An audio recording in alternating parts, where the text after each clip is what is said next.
My family let him humiliate me at my own daughter's wedding.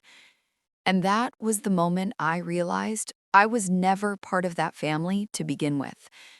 I'm 58 years old, and I spent most of my life believing that if you give everything to your family, one day they'll stand up for you. I was wrong. That day was supposed to be the happiest day of my daughter's life. I woke up early, ironed my dress twice, even practiced what I'd say if anyone asked about the past. I didn't want to make anything about me. I just wanted to sit quietly, smile, and watch my daughter be happy. But from the moment I walked into that venue, I felt it. The looks, the whispers, the way conversations stopped when I came near. I told myself I was overthinking. Weddings are stressful, people are emotional. Maybe I was just being sensitive. Then came the reception. The lights dimmed, glasses clinked, and one by one, people stood up to give speeches. My daughter's friends went first, then his side of the family. And then he stood up, my daughter's groom, tall, confident, smiling like he owned the room. He picked up the microphone, looked around, and then his eyes landed on me. I remember that moment clearly because something in his expression changed. Not warmth, not respect, amusement. He started off normal, thanking everyone, making a few jokes. People laughed. I even smiled, relieved that maybe I was wrong about him. Then his tone shifted. He said, "You know, when you marry someone, you don't just marry them, you marry their family too."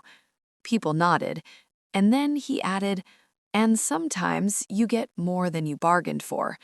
There was laughter again, but this time it felt different.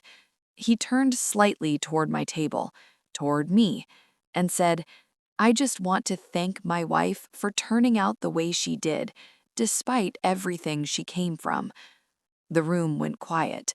Not completely, just enough. Enough for people to understand, but not enough for anyone to stop him. My chest tightened. My hands went cold. I waited. I waited for my daughter to say something, for my brother to stand up, for anyone to interrupt. No one did.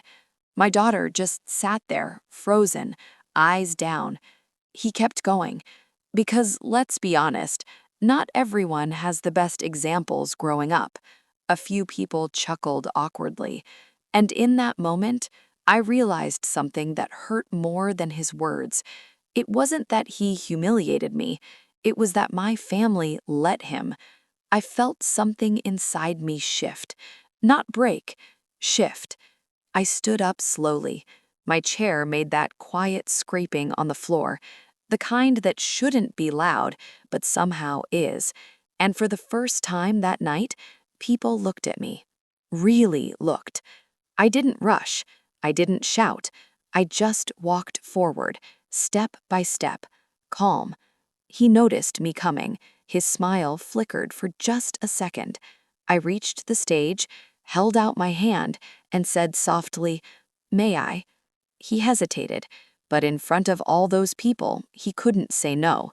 He handed me the microphone, and suddenly, the room was silent.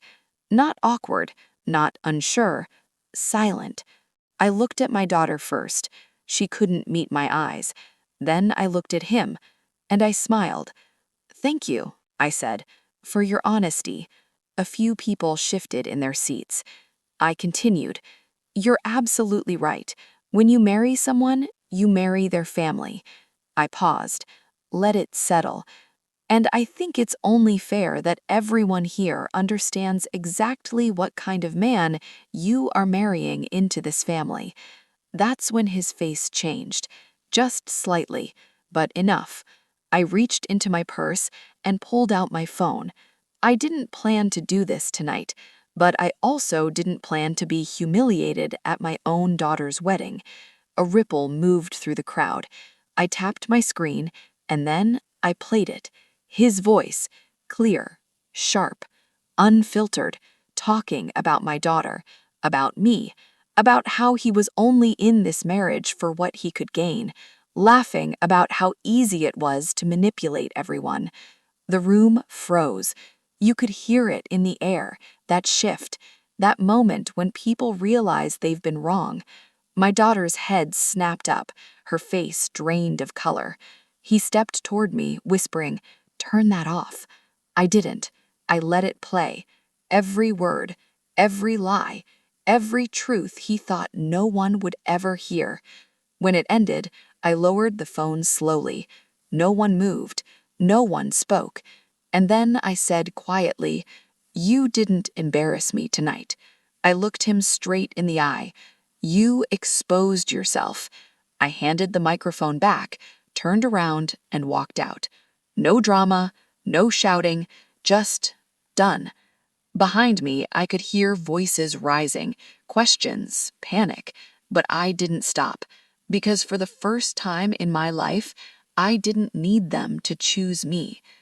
So tell me, if your own family sat there and let someone tear you down in public, would you forgive them or walk away and never look back?